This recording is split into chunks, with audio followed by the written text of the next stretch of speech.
สวัสดีครับผมสบายดีเด้อพ่อแม่พี่น้องประสุขทุกคนเนาะมากินข้าวแรงน้ำกันทุกคนสมมติว่ามื้อนี้เราได้เมนูซุปมะเขือแล้วก็กินกับมะเขือทุกคนเลยอันนี้เป็นมะเขือซุปมะเขือยาวเด้อแล้วก็ไข่ต้มเนาะมากินข้าวแรงน้ำกันแบบนี้ข้าวเหนียวมันห้วนเบิ่ง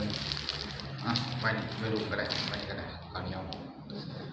มากินข้าวแรงน้ำกันแซ่บๆต้องแซ่บเลยพูดคำใหญ่ๆเลยเนาะมา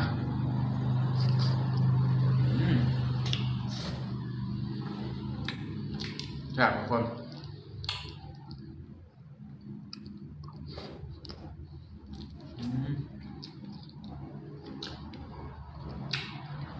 จุ่มเกลือยาวกินกับมะเขือนี่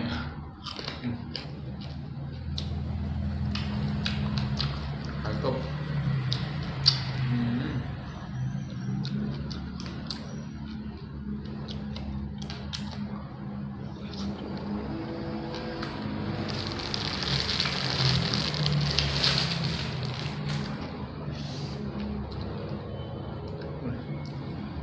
เข้ากันหวานห้อนกับห้อนอยู่ทุกคนเลยทำใหญ่ๆโดนนะเนี่ย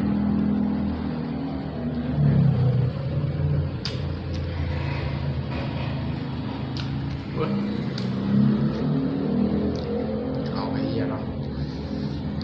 ก็อะไร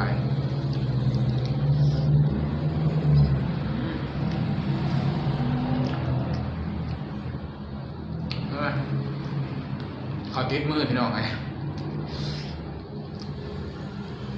มาไข่ต้ม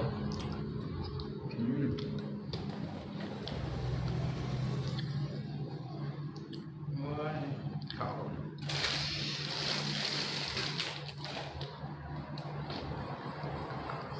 ก็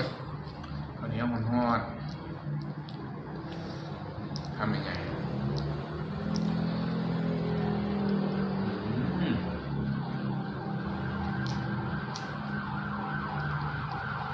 มือละเพิ่นชุ่มเกลือกับมะเขือกัน